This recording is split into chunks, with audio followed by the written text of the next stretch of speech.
Good evening, believers. How are you doing today? This is Love Coach Dasha coming to you today for the Healing Hour Live. Now, if you've never been with me before, you don't know what it is that I do here. I am a relationship coach specifically for women who want to heal and reconcile after infidelity. We've dealt with some trauma, all right? It is traumatizing, but this is still your person. You would like to be able to work it out. You would like to figure out a way to move forward and keep your family together and continue to love this person that you have loved so deeply that you are willing to forgive them this devastating thing. All right. I am here to teach you how to do that. I want to show you the steps that you can take, the phases that you're going to go through, everything that you need to know to be able to get through this to the other side, to healed, to happy, to trusting again. There is a path forward. I know the path. If you are interested in getting a copy of the path, put path, PATH, in the comments, and you will receive from my bots, you will receive a copy of the Dreams Formula, which is my patented formula for how to heal and reconcile after infidelity. But we're going to go a little deeper than just that today. So stick with me. All right. So, in order to heal from this, in order to be able to forgive this person that you love so much and you want to move past this with, you have to realize that what you are dealing with here is a trauma. That is what this is. It's no less than that. People tend to think that trauma has to be something like you got shot, okay? It has to be something that devastates your entire life. This is one of those things that devastates your entire life. It is one of the things, it is one of the most common traumas that women go through in life, dealing with having been cheated on. So we've got to treat it like the trauma that it is. So that's what we're going to start to do today, okay? I am going to teach you the things that I know that you can do all by yourself, not waiting on him to fix it, not waiting on him to hand you any healing. What you can do to actually start to fix this right now inside your own body, start to steady your own nervous system, start to come back to yourself, start to calm yourself, start to get more in control of what you're feeling. I know how to do it. So I want to teach you all about it. All right. So, first things first, the first thing we're always going to talk about every time we get together, I need you to be doing your deep breathing. Have you been doing your deep breathing? If you're brand new with me, of course, you probably haven't been doing your deep breathing. But if you've been with me for a while, you better know that if you're not doing your deep breathing, you are doing yourself a disservice. You are not giving yourself the most basic of self care to be able to handle this trauma. That's the most basic level. When we are traumatized, when we are having that fight or flight reaction, it changes the way we breathe. And if we take back over control and switch back to more calm, slower, deeper breathing, we are teaching our body that, hey, I'm not in danger right now. That is unnecessary. I don't need to fight or flight right this second. Thank you very much, body. It is kind of our bodies to do such a thing for us. It really is. It's kind of them to try and take care of us when we're in the midst of a life or death situation. But this is not a life or death situation. It sucks. No doubt it sucks when you get cheated on. But this is not life or death. And we don't need the life or death situation or breathing to go along with this problem, because what will happen is, as you are doing that breathing, your carbon dioxide level raises in your blood, and that tells your brain, oh, something must be really, really wrong. If that carbon dioxide level is jacking up like that, we're in danger. Tricks yourself into believing that the danger is real in the moment. So we're not going to do that. All right, we are going to slowly inhale and exhale, filling up our lungs, blowing out all that excess carbon dioxide, making sure that our bodies know from our breathing, from us controlling just that little bit, that we are safe. There is nothing to fear right this minute. I know it was a fearful situation. However, right now, we're safe. Everything is good.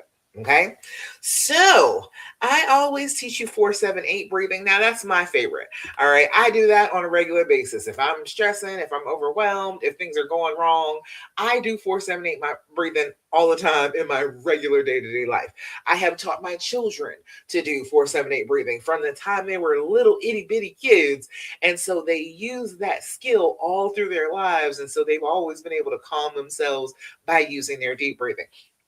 Same thing with this trauma. If you are using your deep breathing on a regular basis, you are teaching your body that you are actually safe. There is no need to freak out right now. Okay. So I do 4-7-8 breathing. What it is you're going to blow out, trying to deflate your lungs, try and get as much out as you possibly can. Then you're going to inhale for a count of 4. You're going to hold that breath for a count of 7 so that your body can actually use some of this oxygen that is breathed in. And then you are going to exhale, blowing out, making the noise, that whooshing noise of I'm going to make that noise for the count of 8. And then as you're doing this, even if you don't catch it the first time, do it with me a couple of times. You will get it. And you should start to feel different inside your body. This is a physical thing. Just because your heart got broken doesn't mean that it's some metaphysical, my heart. No, no, no. Your whole entire body is actually affected by this trauma. So if you do physical things to start to calm your body, start to try and get back in control of your emotions, it's going to help you heal. Okay, so we're going to do 4-7-8 breathing. Let me make sure I can see everybody out here. All right, I am on YouTube. Hey, YouTube. I am on my Love Coach Dasha Facebook page, and I'm also on my group on Facebook, Love After Cheating. If you're having a hard time, you're tired of hearing, just leave them. I don't know why you're letting them walk all over you. Blah, blah, blah. Come to my group. Okay. Come to Love After Cheating. We are not talking like that in there. Okay. We are not giving you a hard time for staying. Every woman in there is staying already. We're 6,000 strong. Okay. Don't feel like you have to be alone in this. Even if you never work with me as your coach, I am in that Facebook group. You can talk to the other women in the group. You can do this with other people without feeling like they're going to talk about you. They're going to make you out to be some kind of doormat. Okay. All right. So let me see. What's an ant? All right. I see me on Love Coach Dasha. All right. Cool. If you all have questions, comments, thoughts, complaints. Hey, Molly, I see you over there on YouTube. Hey, girl. If you have questions, comments, thoughts, complaints, put them in the comments. Let me know. I answer all questions about how to heal after infidelity. I got answers for even the most difficult questions. So whatever you got, I got you. Okay. All right. So we're going to do our deep breathing together. Okay. That's the very first thing. If you do this 5 times a day, you are going to start to get back in control of yourself. That fight or flight instinct is not going to be kicking in all the time on you, freaking you out on a regular basis. Okay. Just consistently set an alarm in your phone and do your deep breathing 5 times. Okay. 5 times in a row. And that only takes it takes less than 2 minutes. All right. If you just go ahead and sit down and do it, it takes less than 2 minutes. It is something that will help in less than 2 minutes. Okay. All right. First things first, we are going to blow out. Make that noise. Inhale through your nose. 2, 3, 4. Hold it. 2, 3, 4, 5, 6, 7. Blow out. 2, 3, 4, 5, 6, 7, 8. Again, inhale, 2, 3, 4. Hold it, 2, 3, 4, 5, 6, 7. Blow out, 2, 3, 4, 5, 6, 7, 8. Last time, inhale, 2, 3, 4. Hold it, 2, 3, 4, 5, 6, 7. Blow out. 2, 3, 4, 5, 6, 7, and 8. Beautiful. How does it feel when you do your deep breathing? Put it in the comments. Let me know how it feels inside your body when you are doing the deep breathing. It should be some sort of a relief. You should feel a little bit better. Something should lift a little bit. You should all of a sudden get a little bit more energy, or you can start to get sleepy. You might start yawning, okay? All sorts of different things happen with your physiology when you do your deep breathing, because you are showing your body that you don't need to be in that elevated state right now. It brings you down a couple notches, gives you a little bit of peace, gives you a little bit of tranquility to work with. Okay, so put in the comments if the deep breathing is working for you, or if you never tried it before. If you hadn't tried it before and you're like, oh, I just tried it and it feels pretty good, put it in the comments. Let us know. All right. Let me make sure not missing any questions. I will check, but I'm going to talk a lot. All right. The second thing that we always talk about every time we get together is I need you to be doing your journaling. I know. It's a simple one. It's one of those things that people completely overlook, just like the deep breathing. But this is a trauma. Remember, we are fighting against a trauma. One thing that happens when you're writing in your journal is you take those thoughts that are in your head and you put them down on paper, and your brain will let go of that thought. Right now, your brain keeps screaming things over and over to you, right? Over and over and over again. It's saying the same thing. It's killing you with all of this repetition. If you take those repeating thoughts and you just write them down, you can even make a list, repeating thoughts, and write them down. Number one, you'll be able to track them. Okay. Number one, you'll be able to track them. You'll be able to know, okay, this is a triggering thought. This happened because this triggering activity. Oh, I need to watch out for this particular trigger. It will give you clues. It will lead you along the path. But if you take that thought and you got it out of your head, you take a pen and put it down on paper. Your brain knows that paper is permanent. It is in this real world with you. It is not just a thought. It is not something you could let go of and forget about later on. All you need to do is grab your journal, pop that bad boy open, and you're going to be able to find that thought. So it will stop repeating the same thoughts over and over and over again if you write it down. Use your journal. This isn't even my journal, but use your journal. Write down date, time, level of anxiety. 3 things that you need every time you write in your journal. If you write the date and the time, again, we are tracking those triggers. We are tracking, okay, I got triggered. What happened right before that? What was going on in that hour? What was going on that day? What was happening that made that trigger come to the surface? You'll be able to track it better because you'll be writing it down in real time as it's actually going down. Okay. Your date and time, you need to be able to find the patterns in things. It could be the same day, it could be the same time of day. All those things you wouldn't know unless you're writing down your date and your time. Okay. Got your date, you got your time. Now you need your level of anxiety. Level of anxiety goes from 0 to 10. Okay. 0 is everything is great, all is right with the world. Okay. It is a beautiful time. You are feeling nice and you are not feeling anxious. Put that down. You would think that you don't have to put that down, but you want to have evidence inside your journal. Anytime your brain starts saying, oh, life is always miserable and you're never happy and it's never going to be okay again, when you write down those 0 days and you can flip through, I put it at the top corner of the book. So then as I'm flipping through just at that top corner, I can see, oh, that's a star, that's a star, that's a star. That's a day that I was a 0. That's a day that I wasn't having any anxiety. You can just look at it at a glance and see what happened. And you can prove to your brain, which is trying to always tell you everything negative when you're traumatized, you can prove to your brain that it's lying. You can prove to your brain that I've had actually excellent days. I don't know what you're talking about. Don't keep telling me my days are all awful just because I got cheated on. No, I have had good days and things have gone well in this time period after this has happened. When you can do that consistently, when you can prove consistently that your brain is lying to you, you don't have to listen to it so hard. I want you to know right now your brain is lying to you. Okay. It lies to you all day, every day. Okay. It filters things out. What it thinks is important, it tells you. And what it doesn't think is important, it doesn't tell you. Okay.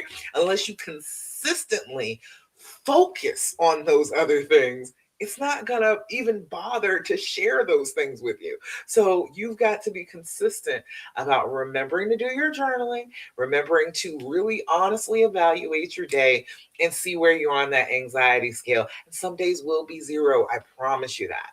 Then, after you get finished with your journaling, and I only want you to write for about 5 minutes. 5 minutes is good. You do not need to write an hour long journal entry. That's unnecessary. You want to take the things that are top of mind, the repeating thoughts, the things that keep bubbling over and come to the surface. Write those things down for about 5 minutes. I don't want you to get a cramp in your hand and not want to write anymore. Okay. Go ahead, write down that first 5 minutes, the first things that come to the surface of your brain and that time. Write those things down. Okay. Then come back after your journaling session, after about 5 minutes, and then see where your level of anxiety is. Check it. You will find that doing the journaling, just the effort of sitting down with a pen and a paper and pouring out some of those thoughts, paying attention to them, okay? You are paying attention to them now. Paying attention to those thoughts and writing them down actually makes you feel better in the moment.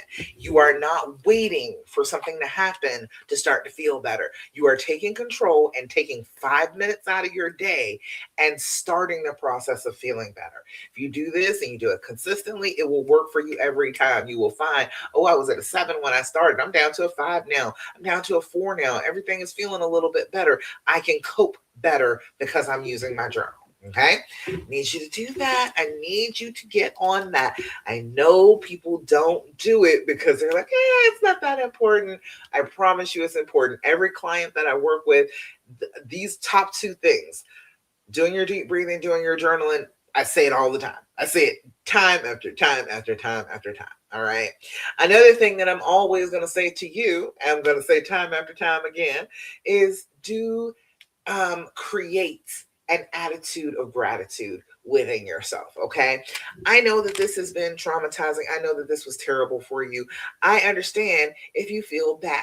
However, life is not all bad. And there are plenty of things to be grateful for in this life if you just take a moment to think about them. So I want you to take that moment. When you are doing your journaling, when you're sitting down and you're taking 5 minutes to write in your journal, write down like 3 things that you're grateful for in that moment. When you do that consistently, what happens is your brain on the trauma is designed to look for the negative. If you insist upon looking for things that you are grateful for, it will recognize that there is a change, that, oh, she's looking for things that she's grateful for, not things to be scared of, not things to be anxious about, not things to be angry about. She said things that she is grateful for. And so your brain will pick up on the game and it will help you. It will produce those things for you. It will start to tell you things like, oh, I'm so grateful for X, Y, and Z, even when you're not thinking about doing it. So if you develop that as a habit, every day, first thing before you go to bed, before you get out of bed in the morning, as you're writing in your journal, write down 3 things that you are grateful for, and then try and look for things that you're grateful for throughout the day. If you use that practice, you are reversing some of the damage that happens when you have that trauma. You are insisting to your brain that you do not want to always look for the terrible and the negative and the miserable and the scary. You are insisting you want to look for the positive. You want to look for things that make you happy. You want to look for things that make you feel fulfilled and whole, not things that freak you out. Okay. And then if you do that, if you can hold on to a positive thought for about 17 seconds, just a positive thought, just something that you're grateful for. A lot of the time, number one, your brain can't argue with you about gratitude. It can argue with you about, oh, is this a good thing or not? But if you can say, I'm grateful for press on nails. I bite my nails. All right. I don't want to have to keep on trying to grow them. I'm grateful that press on nails are a thing and I can change the color all the time. And it is a beautiful thing. I'm grateful for that. My brain can't argue with me on that. My brain can't say, well, no, you don't really like that. It can't do that. It can't change my mind about something that I'm grateful for. I can say that I'm grateful for the internet. I'm so grateful that I get to reach out to each and every one of you every week and talk to you about this subject. I am even grateful that this happened to me, that I have had to deal with infidelity on my own because I was able to learn things from it to be able to share with other women. And I know you need it. I know because I have been there. I know you need somebody to tell you, hey, it's okay to go ahead and heal. It's okay to start to trust the person that you love again. It's okay that you still love this person. You need that because I needed that. And so I'm grateful, even though it was a painful thing that happened, I am grateful that it gave me the knowledge that I needed. My brain can't argue with that. My brain can't argue with the knowledge that I gleaned. That it cannot argue with the fact that I can help so many women, even though objectively bad thing happened to me. In spite of that, I still have something to be grateful for each and every day because it happened. Okay. Develop that practice. Today is Thirsty Thursday. Put it in the comments. What are you grateful for today? The little things, the big things, whatever it is, put it in the comments. Let me share. I love to share. And it's really easy to say the negative things when you have been going through this trauma because your brain automatically defaults to the negative when you're going through trauma. But if you can start to say something that you're grateful for, you're going to inspire another woman to be like, well, yeah, that and this too. And then that spreads, it spreads that light of gratitude throughout the world. All right. So put it in the comments. Let me see. Do I have anybody? Nothing that I see at the moment. But if you have something that you are grateful for today, put it in the comments and I will shout you out. Okay.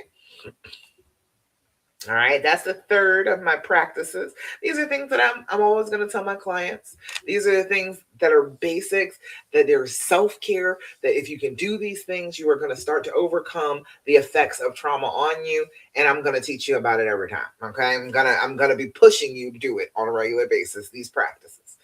The last one we're going to talk about right now is I want you to stop asking all those damn questions. I know. I was just talking to somebody today, and she was like, "Well, I don't want to keep talking about it, but I also want full disclosure." You don't need full disclosure either. I might get arguments about that. I fully understand that. I know that a lot of people will tell you that you need full disclosure. You need to be able to start with a blank slate with this person. You need to be able to know that they've told you the entire truth. Okay, you don't know that they've told you the entire truth. They can disclose everything that they can know and they can remember, and you still might not believe them. That doesn't have anything to do with healing. That is a trauma response, wanting to know the details, the little itty bitty things about this affair that happened. What were you thinking, and what was she thinking, and what did you do, and where did you go, and how did this feel? All of that information is not necessary for you to heal. You already know the worst of it. You know you got cheated on. You're very clear on that. You don't have to have every minuscule detail about what happened and when and how and where. You don't need to know all that. It only gives your brain more ammunition to use against you. It is a trauma response in order to make you back away. That's what that is. That desire to ask questions is a trauma response just to say, okay, well, if I find out all this information, your brain will tell you, if I find out all this information, then I'll heal. That's not what it's for. If you find out all this information, then you'll run away. That is what your brain is going for when it's trying to make you ask all these questions. So I want you to gather yourself and stop asking the questions. I want you to stop asking all questions for a little bit. Okay. Pull back on that because when you start to ask any question, it starts that triggered thinking and then it leads into another question. Okay. So instead of, how was your day today? I hope you had a really great day today. Very subtle difference. It's just the difference between making a question into a statement. If you can keep up with, okay, no, I'm not going to ask that as a question. What am I trying to say? And then reverse it and make it into a statement instead of a question, you will find that your brain is trying to trick you on a regular basis. It's trying to get you to ask mean things, get you to be mad about what you are finding out, because it will fool you into believing that it's an innocuous question and it has nothing to do with the cheating. But then the next question sort of does. And then the next question after that kind of does. If you start the floodgates of questioning, if you open that door, it is very hard to shut off. Just because it's a trauma response, just because that's what our brains do, it will be very difficult for you to stop. So give yourself a break this week. Don't ask any questions, okay? Don't ask any questions at all of this person. Try to see if maybe, just maybe, you can have a regular conversation without any mention talking about the affair. Okay? Try it out for me. Now, usually I have the questions from the THEAND, but I'm still working on setting up my little nook right here, and I don't have them with me. So I will remind you just to ask better questions. I always say to ask these questions from the healing deck of the cards. If you go ahead on Amazon, put in THEAND in the search, it will show you their store. They're only about $30, and it's like 199 questions, and you only need like 3 of them. You will have a conversation. You will sit there and talk for a while with just 3 cards. You do not need to have 15 cards dealt out to have a really good, solid, helpful conversation. Okay. All righty. Yeah, I'm setting up my little nook. I'm trying to make it nice and cozy and not have to move anything. So I move stuff, try not to move stuff. So I'll get back to you with that next week. We'll have more cards next week. All right. Has anybody got any questions, comments, thoughts, complaints, anything going on before we move on? Because today we are talking a little bit more in depth about the phases of healing. We talked last week about the dreams formula, about the steps that you have to take to heal. Okay. There is making the decision to heal. There is recognizing that that's a scary thing to do and doing it anyway. There is evaluating why this happened, and hurt people. That's why. The A, allowing the healing to happen, letting down that wall, closing the distance. And then M, managing the future feelings. You're going to have triggers because they were automatically created as soon as this trauma happened. So what you've got to do is recognize the trigger, beat it back. Okay. And then S is for seeking support, actually finding support that will give you like the backing that you need to say, you know what, you love them. Hey, if you love them and you want to be together, here, let me give you some support to be able to do that. It's very hard to find that. There are lots and lots of women out here who have stayed but would not support you in staying. I am a woman who stayed and I will support you in staying. Okay. So if you want the support, put in the comments PATH, PATH. It will give you a copy of the dreams formula so you can go along with it. But this part this week, this is another part of my formula. This is the stages that you go through to heal. And I want you to know what these stages are and what you kind of need as you're going through each stage. Because if you know where you are, it's a lot easier to find your way out of the woods. You know what I'm saying? This is the you are here portion of the map. If y'all haven't been to the malls in forever, but that used to be the thing. You go to the mall, you find you are here on the map, and then you can figure out what store you are trying to get to from the map. So this is the you are here portion. This is the map. This is showing you exactly where you are. Okay. So to start off, one reason that healing after infidelity feels super confusing is that you need different things during different phases. Okay. You're not going to need the exact same thing in each and every phase. And we'll talk a little bit more about that now. But a woman in devastation, they're going to need something completely different than a woman in the inspiration phase. Okay. One thing I really want women to understand before we really even get into these phases is that betrayal wounds are betrayal wounds. This is the map for all of them. For he was texting somebody, to he slept with somebody, to he had a whole nother family with somebody. These are still the exact same phases that you have to go through. People will judge your level of betrayal. They're like, oh, he was only talking on the phone. That's not that big of a deal. But if it's cheating to you, it's cheating to you. And so you still have to go through the healing of that process. It does not matter how bad it was. We're not rating sin. We're not doing it. Okay. If it was a bad thing to do to you, it was just a bad thing to do to you. It was a betrayal of you and of this relationship. So you have to heal from that. So these phases apply no matter how bad you think it is or how bad other people will think it is. If it's just he was texting with somebody and that really hurt my feelings, he was talking to girls on Instagram, either way, it is still the same amount of healing. It's still the same steps that you need to go through. Okay. So the first stage is devastation. Now, what that feels like, that is, I am in a boneless pile on the floor. It's like everything drops out of you. It's shock, it's panic, it's the obsession, it's emotional chaos because this terrible thing has happened to you and it has shocked you and it is taking you to the floor. Okay. And that's, I don't trust reality anymore. I don't even trust. I thought my reality was this way. Come to find out, my reality is something completely different. I am hurt beyond reality right now. Okay.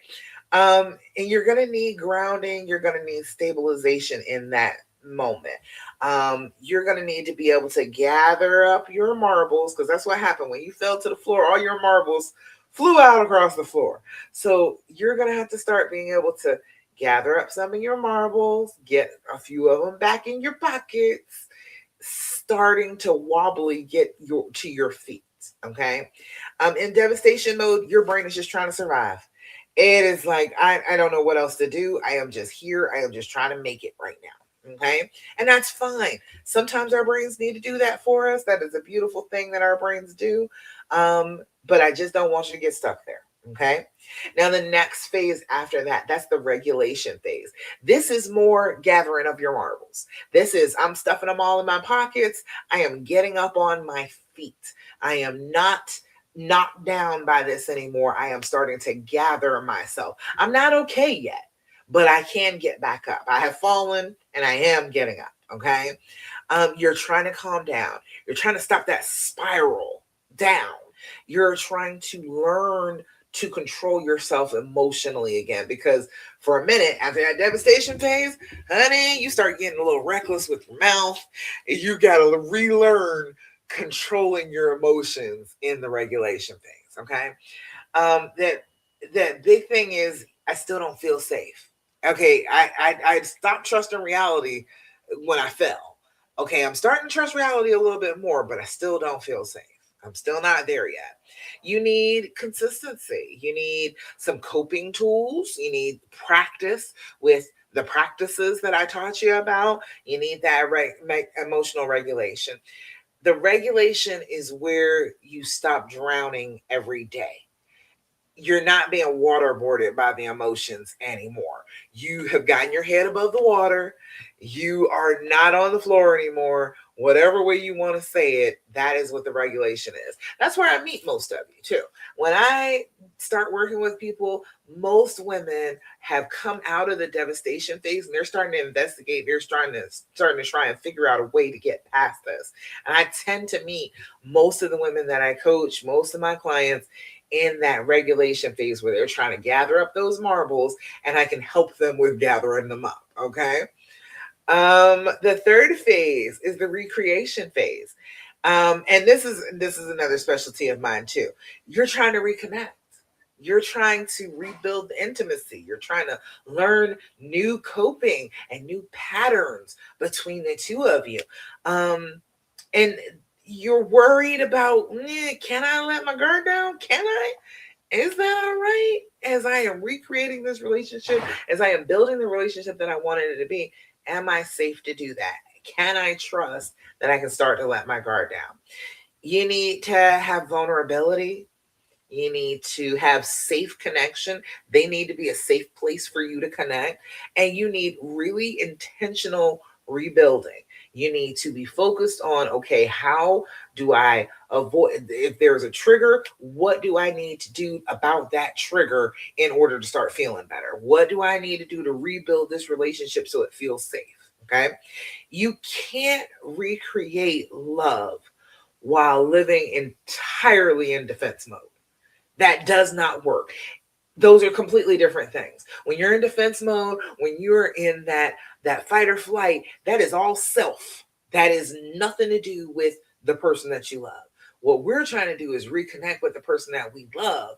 So we cannot be defensive. We cannot be completely in that totally overwhelmed and just protecting ourselves mode. We have got to realize that we are wanting to be close again and start practicing being close again. Okay.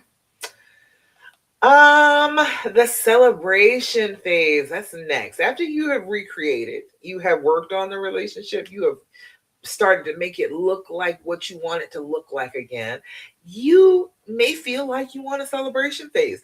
That's more peaceful. The trust is growing. It was a little bitty seed. Now it's starting to grow. It's starting to be a decent plant now. The joy is starting to return. You catch yourself laughing with with no concern for the pain that you were in before. All of a sudden you're like, oh shucks, I'm laughing, everything is all right, huh? It makes you feel closer again when you get to this celebration phase. So that's when you renew vows and you get new rings. I always believe, okay, I always believe you can get the new diamond for the shiny like rock. Okay, that's fine. But the wedding ring, I feel like you should keep. I know people will try and say, "Oh no, I don't think that marriage is over." No, it's not. This is the marriage that you went into. You went in with hope and joy and celebrating this love. That is in this ring. So I don't want you to get rid of your wedding ring, the one that you were wearing when they put it on your finger and you vow to love this person and forgive this person and be with them for the rest of your life. That is still what that ring symbolizes. It's not a different marriage. It was the this is the worse and you've been through the better. All right, that was a whole part of the marriage. You don't want to get rid of the ring that represented when you were willing to make that commitment. Okay, does that make sense? The big issue that you have in the celebration phase is you doubt it sometimes. You're like, dude, will this really last? Will we be okay? Will he do the right things? But as you're celebrating, you know, get reinforcement from him, experience that gratitude, and then continue to try and build the connection. Just letting yourself connect every way which way you can. Um Celebration doesn't mean perfection. It means the peace is coming back. The peace is returning.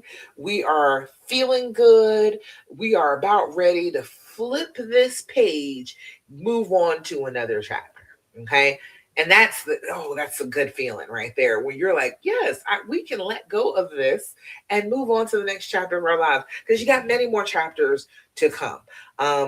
This is just a small part of your life together if you spend a entire life together. You will have plenty more things that will cause you conflict. You'll have plenty more things that make you happy as you are going through an entire lifetime with somebody. So um, just remember that the peace returning is a beautiful thing, but there will be a time where there won't be peace. Okay.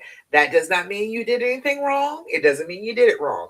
It just means that you are living an entire lifetime with another person. Then the fifth phase, this is my favorite. This is my favorite phase, okay? Because this is where I am. This is where I want you to be. Um, this is where this pain means something.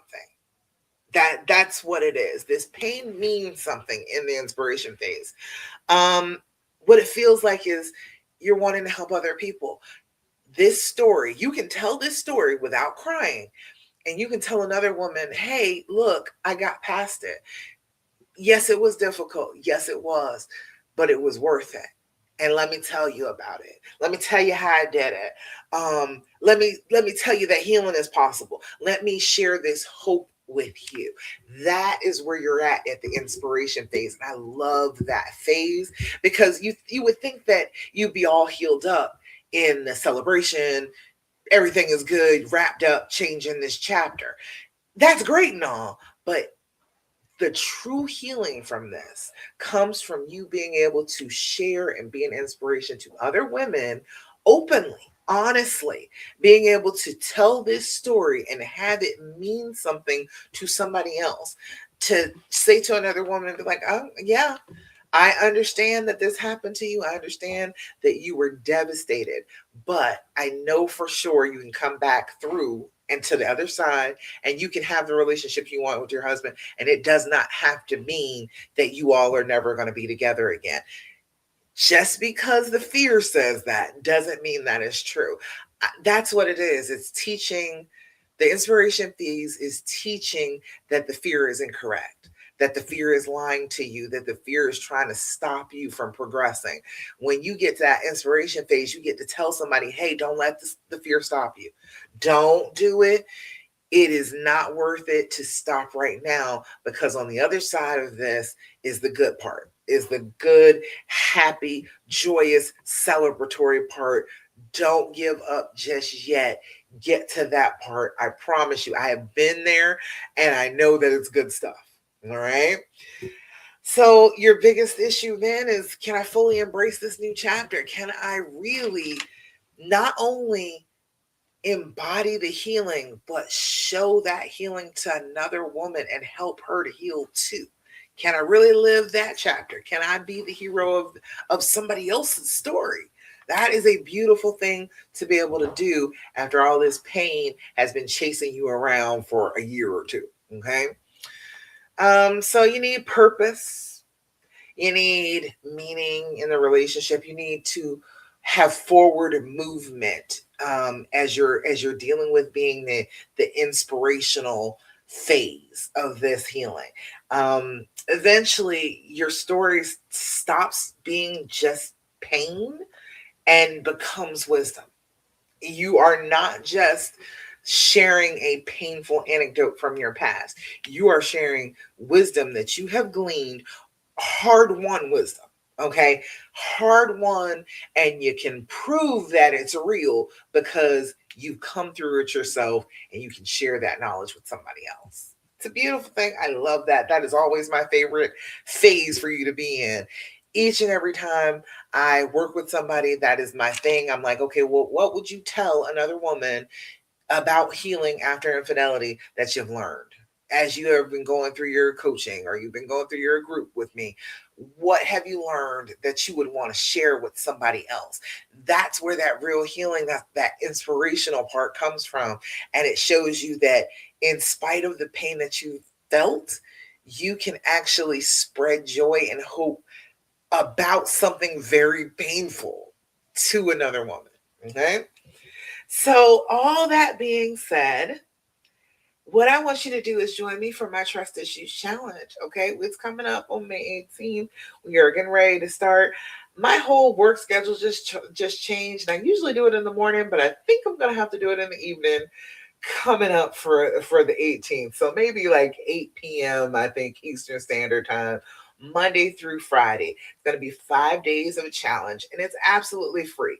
No matter what phase you're in, the trust issues tend to follow you through all of the healing phases. No matter what you're doing, the trust looks a little bit different at each stage, but those trust issues are following you. So I want you to come and join in with me for the Trust Issues Challenge. We're going to talk about triggers. We're going to talk about safety. We're going to talk about trust building. We're going to talk about trusting yourself. That's the huge thing. Can you trust yourself after such a thing happened to you? So I want you to join me for the Trust Issues Challenge. Message me trust issues if you would like to sign up. If you are on my Facebook pages, it will be everywhere on the Facebook pages. If you're on my email list, I will send you another email tomorrow about getting on the Trust Issues Challenge.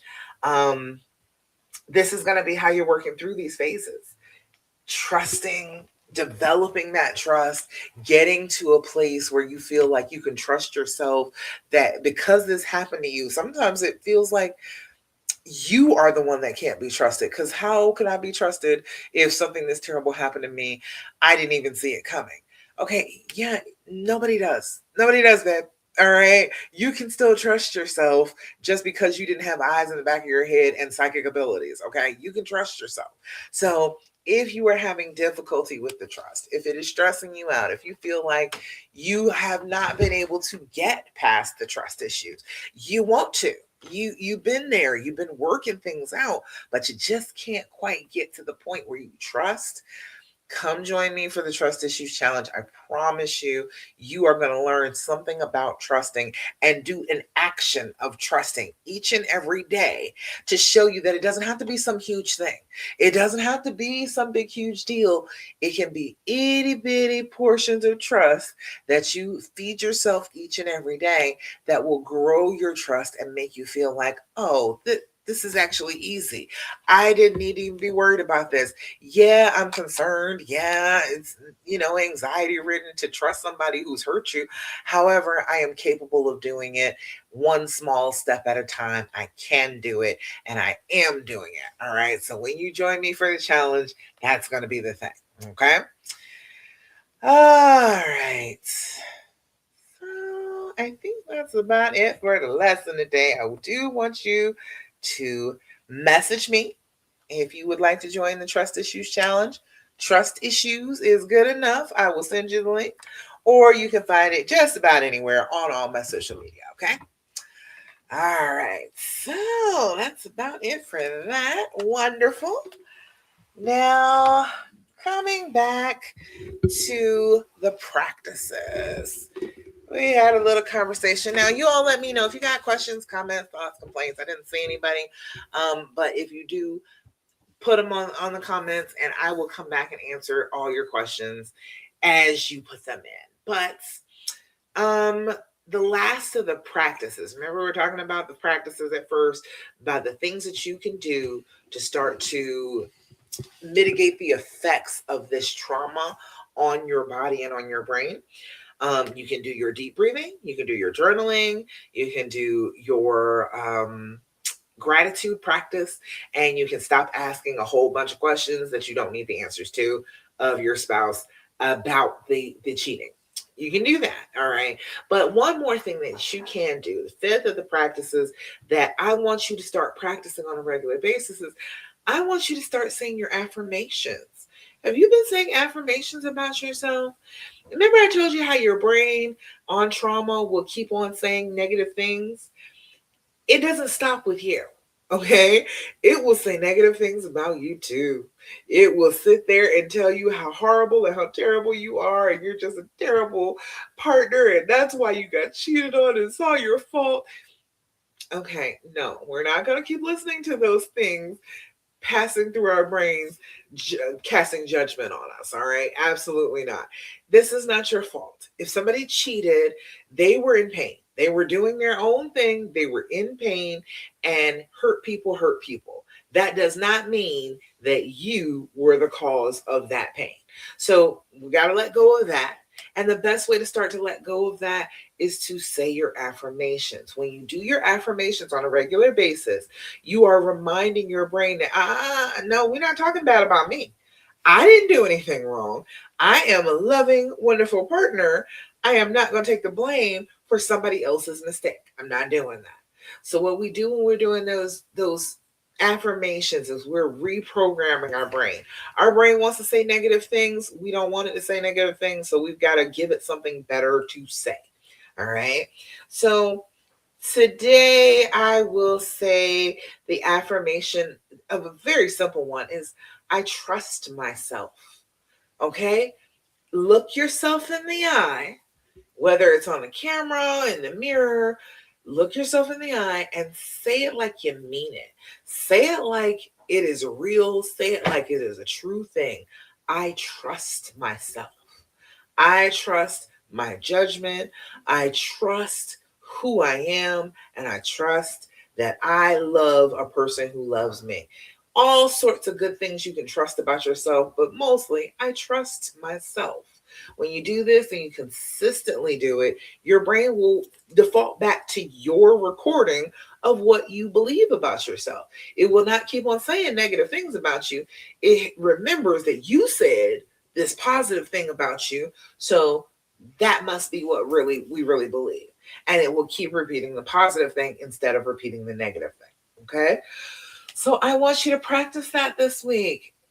Put it in the comments. I trust myself. If you got this far with me, I want you to be repeating that on a loop this week. Look yourself in the eye in the bathroom mirror right before you brush your teeth in the morning.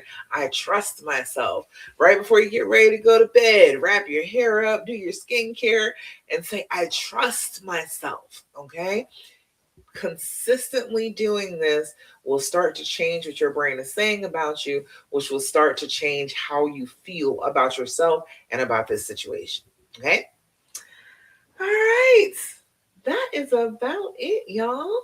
So remember, do your deep breathing, do your journaling, do your gratitude practice. Stop asking him all those damn questions and do your affirmations.